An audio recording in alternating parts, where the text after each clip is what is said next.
Arrependimento. Leonard Ravenhill.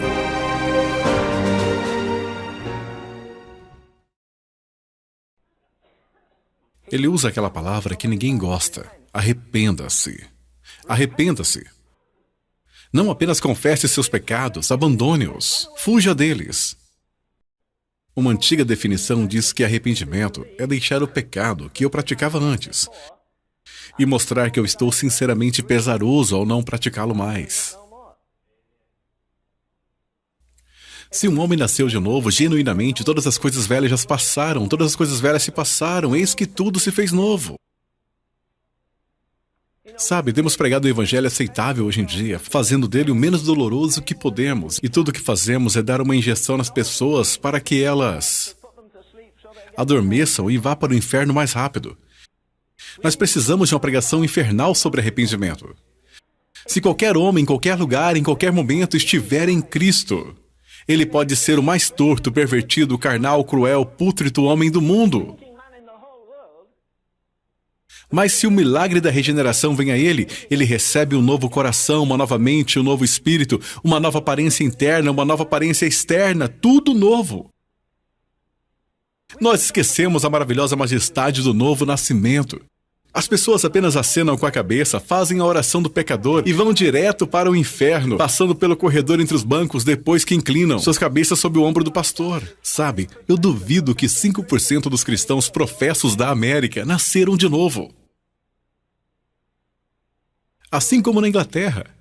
Eu fico espantado, aturdido, confuso, perplexo quando as pessoas me dizem que na América temos 75 milhões de pessoas cheias do Espírito Santo, enquanto somos a nação mais podre da terra. Por favor, assim como Deus é minha testemunha, eu acredito que milhares de pessoas comungaram neste domingo, e isto não significa quase nada para elas. Eles não pensam sobre o sangue de Cristo, eles não pensam sobre ele ter afastado a ira de Deus, eles não pensam que ele os resgatou da eternidade do inferno, pois se pensassem, ou eles iriam chorar de alegria ou chorar de tristeza, mas eles não choram por nada. Lembra-se quando a Escritura diz, Jerusalém, Jerusalém, que matas os profetas? Por que nós não trocamos isso e colocamos América, América? Por que matas os profetas? 3.000 estações de rádio na América atualmente transmitem alguma coisa do Evangelho. Meu país, a Inglaterra, que deu ao mundo a Bíblia, que deu ao mundo o metodismo, que deu ao mundo o exército da salvação, os 2 maiores avivamentos depois do Pentecostes, está agora tão morta quanto o Dronte.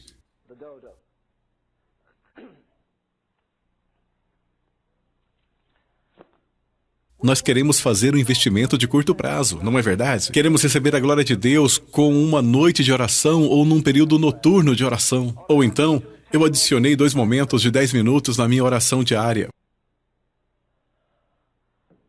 Você já se perguntou por que o escritor de Hebreus diz, ainda não resististes até o sangue, combatendo contra o pecado? Cada gota de sangue de Abel até Zacarias, quando fizeram aquela lista toda no templo, até a última pessoa que é entesourada por Deus e listada por Deus. E todos que foram martirizados na Rússia, até hoje, cada gota de sangue foi registrada nos céus, seja na China ou em qualquer outro lugar.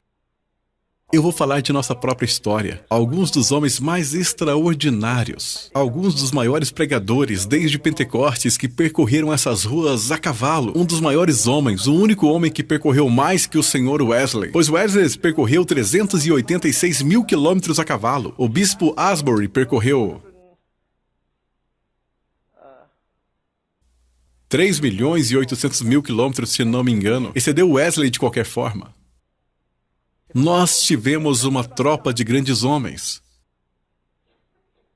E quanto a Jonathan Edwards? O homem que disse, grave a eternidade em meus olhos, não prosperidade. Que Deus nos ajude. Eu tenho pena daqueles pobres homens lá de Dallas, no trono do julgamento, que estão enganando as pessoas, levando-as a buscar bem-estar e riquezas. Quando a igreja é pobre, ela é mais rica em Deus. Os abençoados apóstolos disse: eu não tenho nada, eu não tenho casa, não tenho proteção, não tenho confortos, não tenho direitos, eu não tenho nada, mas eu possuo todas as coisas. E não dizia isso como retórica ou falando docemente. Ele demonstrou que possuía todas as coisas. Ele teve poder sobre os demônios, ele teve poder sobre os mortos, ele teve poder sobre a adversidade. Ele podia regozijar na prosperidade e na adversidade, em tempo e fora de tempo. Açoitaram-no 195 vezes e ele canta aleluia. Prendem-no em uma prisão suja em Roma e ele escreve 4 de suas maiores epístolas: Filipenses, Colossenses e Efésios. Sabe, cada vez que eu vejo na TV uma mulher velhaca que fez uma fortuna apenas dizendo 4 palavras: onde está o bife? O que isso tem a ver com você, irmão Ravenhill? Escute, se eu tivesse uma igreja hoje, eu teria sobre o meu púlpito escrito essas letras maiúsculas: onde está a angústia? Deixe as pessoas irem para o inferno. Para que nos preocupar? Nós temos o lindo domingo vindo aí. Nós temos tudo planejado. Nós esquematizamos os hinos. Nós sabemos quando o coral se levantará e quando se sentará e quando o Sr. Johnny se levantará e se sentará. Quando ele estará cantando ou qualquer outra coisa. Então nós daremos ao pastor um pouco mais de tempo dessa vez. Ele terá 21 minutos ao invés de 20. Eu poderia andar de joelhos até a plataforma alguns domingos. Espero que chorando. O maior trabalho do mundo não é dirigir a Casa Branca, mas sim a casa de Deus.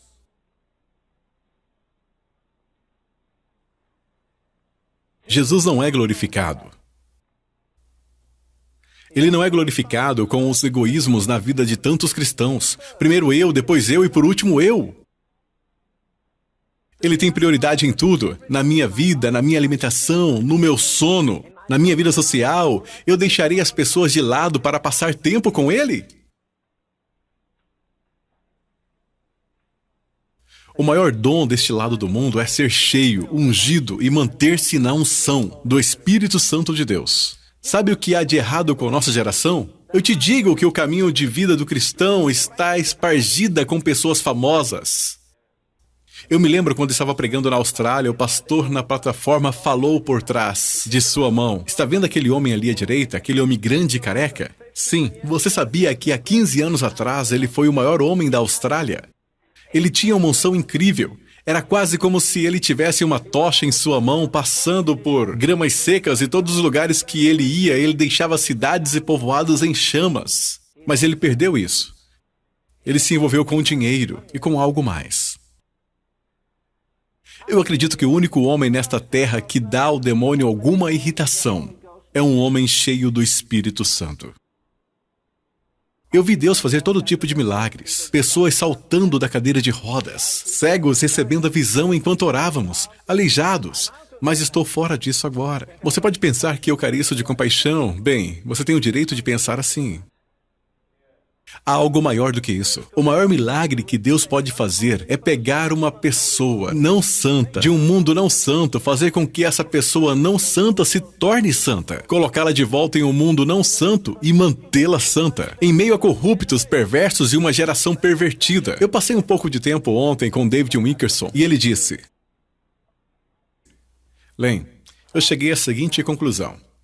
Daqui a 5 anos, eu acho que nenhum cristão se atreverá a ter uma TV em sua casa. Há uma nova invenção, você pode colocá-la no topo da casa. Acho que ele disse que custa $100 e você pode obter corrupção que você quer de todas as estações ao redor deste país. E como se não fosse o bastante, também de outros países. Nós estamos saturados com o mundanismo. O rei da América. Sim, nós temos um rei. Te digo o nome dele. Esporte. Ele tem uma esposa, sabe o nome dela? É entretenimento. Pense nos bilhões que eles ganham. Pense nos bilhões que vão para as empresas de esporte. Bilhões, bilhões indo para a pornografia. Isso nos perturba? Eu gostaria de ver cada igreja na nação fechada por uma semana pelo menos. Por que eu deveria pregar para vocês? Deus sabe que eu estou acrescentando condenação para você esta noite. Você nem pode lidar com a verdade que você já sabe. Por 5 ou 10 anos você não pode lidar com ela. Por que eu deveria trazer a você mais verdade? Por que eu deveria desafiar você a ter uma vida cheia do Espírito Santo? Uma senhora aqui disse outro dia que ela foi extraordinariamente movida. Eu estava aqui. Noite passada aconteceu novamente. Aquelas milhões de pessoas na Etiópia. Uma pessoa disse que é uma inanição tremenda. Eu também poderia dar a você nomes de homens que tramaram isso. 1 milhão de pessoas poderá morrer na Etiópia e mais de 1 milhão na África. Há uma mulher com os seios murchos, com pequeninos mamando e não conseguindo nada. Ela então pega um pouco de água e as glândulas das crianças estão tão inchadas que quando ela tenta vertê-la sobre a boca da criança, a água cai sobre ela e a criança não pode nem mesmo tomá-la. O que eu quero dizer a vocês esta noite, eu acredito que a mesma coisa acontece nas nossas igrejas todos os domingos. As pessoas estão sufocadas e nós estamos tentando verter água da vida nelas. E elas estão tão condenadas e perdidas que não podem tomá-la. Elas ouvem as mesmas pregações ano após ano e ouviram as mesmas coisas da mesma maneira. Ele não derramou uma lágrima desde que deixou a madre de sua mãe. Ele foi ao seminário e ganhou uma cabeça larga e uma alma encolhida. Eu fico me perguntando por que Deus Todo-Poderoso não mantém sua promessa. Qual a sua promessa? Ele mantém a sua promessa. Está bem, eu direi a você o que ele em breve vai fazer. Ele vai expulsar a maioria das coisas não cristãs.